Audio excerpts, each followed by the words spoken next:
Saya Seralia. Kembali kami sampaikan berita seputar Riau Kepri hari ini. Penyelundupan 2,5 kg emas dari Singapura digagalkan petugas bea cukai di Pelabuhan Internasional Batam.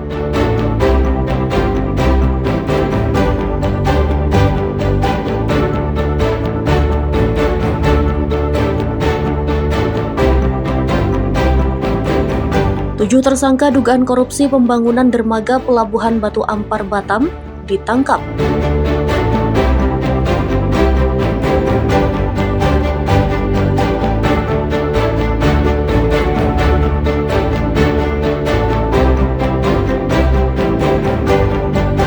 Belasan monyet ekor panjang berkeliaran di Komplek Polda, Kepulauan Riau.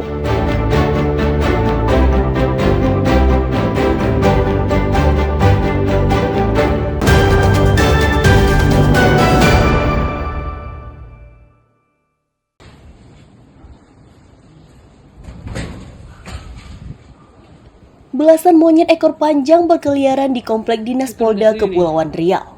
Diduga kawanan monyet muncul di permukiman karena habitatnya rusak dan terganggu akibat aktivitas alat berat. Beginilah kondisi saat kawanan monyet ekor panjang masuk ke komplek rumah Dinas Polda Kepulauan Riau. Kawanan monyet melompat ke atap-atap rumah bahkan berjalan di atas kabel listrik.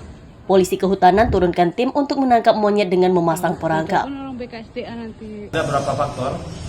Yang pertama, pesatnya pembangunan dan tingginya kebutuhan akan lahan di Kota Batam mengakibatkan berkurang dan hilangnya habitat alami satwa tersebut. Dengan berkurangnya dan hilangnya habitat alami satwa tersebut, menyebabkan monyet ekor panjang tidak dapat lagi memenuhi kebutuhan dasar hidup mereka seperti kebutuhan makan, memenuhi kebutuhan minum, berkembang biak, bermain, dan berlindung di habitat alaminya. Sehingga monyet-monyet tersebut masuk ke pemukiman manusia mencari makan dan mencari minum dalam memenuhi kebutuhan dasar hidup mereka. Untuk itu, kami dari Balai Besar KSDA Riau, Seksi Konservasi Wilayah 2 Batam, telah mengambil langkah-langkah terkait dengan seringnya pemunculan monyet ekor panjang di daerah Kota Batam. Pertama, tentunya kami tidak bisa bekerja sendiri.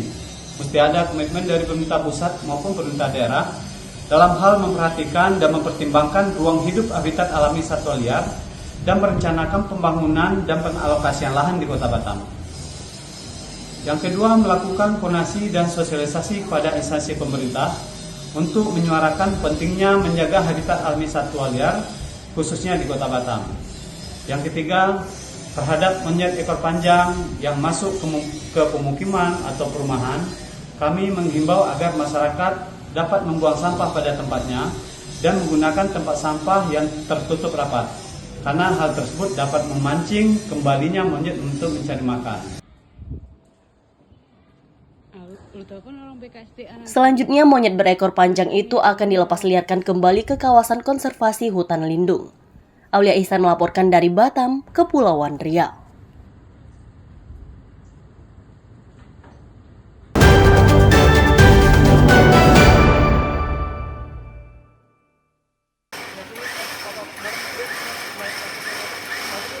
Seekor sapi milik warga terjebak dalam kubangan dievakuasi tim damkar di Tuah Madani, Pekanbaru Riau.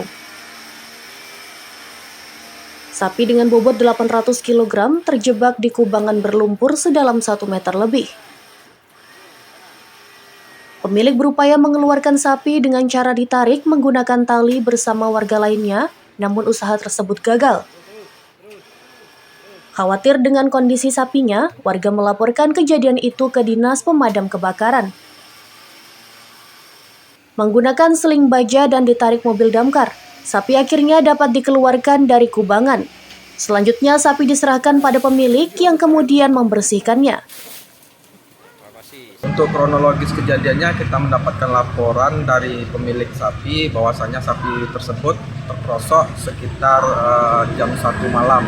Kemudian dari subuh pemilik sapi mencoba untuk mengeluarkan hingga siang hari tadi. Ternyata tidak ada hasil dan mereka menelpon ke kantor damkar. Setelah mendapatkan laporan tersebut, kita bersama tim langsung menuju ke tempat sang pelapor. Peralatan yang kita gunakan tali, kemudian sling untuk penarikan dengan unit mobil rescue. Karena bobot berat badannya kurang lebih mencapai 850 kilo. Untuk proses evakuasi memakan waktu lebih kurang 2 jaman, Bang. Selama proses evakuasi, kendala apa yang kita temui mungkin, Bang? Untuk kendala yang kita hadapi di lapangan karena posisinya di dalam kubangan lumpur yang cukup dalam, kemudian ada bekas batuan pecah, jadi terkendala untuk evakuasi sapi tersebut. Itu kondisi sapi saat kita di lokasi sudah lemah atau gimana, Bang? Untuk kondisi sapi di saat kita sampai di sana dalam kondisi lemah. Beratnya sekitar 850 kilo. Peternak diimbau supaya telaten menjaga hewan ternak agar kejadian serupa tidak terulang. Ahmad Ison dan Wahyu Falatehan melaporkan dari Pekanbaru Riau. Terus.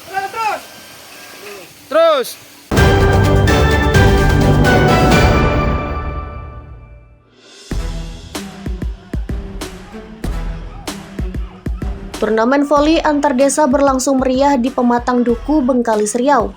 Turnamen diikuti belasan klub voli dari berbagai desa di Kecamatan Bengkalis Timur. Kegiatan digelar Karang Taruna setiap tahun dan kali ini merupakan turnamen Cup Jilid 7 di Kecamatan Bengkalis Timur. Turnamen digelar sebagai ajang pencarian bakat dan sebagai hiburan rakyat. Turnamen voli antar desa itu juga sebagai ajang silaturahmi antar masyarakat. Warga bersemangat menonton turnamen dengan memberi dukungan bagi klub voli yang dijagokan. Penjabat Kepala Desa Pematang Duku mengatakan, kegiatan turnamen diharapkan dapat menjaring atlet berprestasi untuk maju ke tingkat yang lebih tinggi. Ada sekitar 10 desa yang ikut di dalam kegiatan turnamen, baik itu turnamen bola voli dan turnamen bola di wilayah Kecamatan Bengkalis, Jawa Timur. Kita perkirakan itu dari 1 Oktober sampai dengan 30 Oktober, sekitar 30 hari.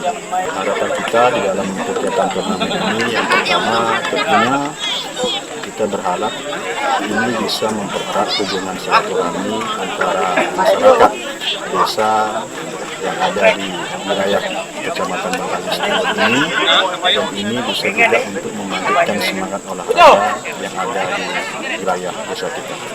Turnamennya dua cabang olahraga, yaitu olahraga sepak bola dan bola voli. Mudah-mudahan dengan turnamen ini juga lahir bibit unggul yang berprestasi sehingga bisa mengharumkan nama daerah, nama Bengkalis, nama kecamatan, juga nama desa.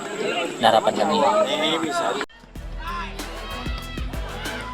Turnamen voli disambut antusias masyarakat dan selama pertandingan, kegiatan berjalan lancar dan tertib. Tim Liputan melaporkan dari Bengkalis, Riau. Informasi tadi sekaligus menutup jumpa kita hari ini. Mewakili tim SSJ yang bertugas, saya Seralia, pamit undur diri. Selamat pagi, selamat beraktivitas.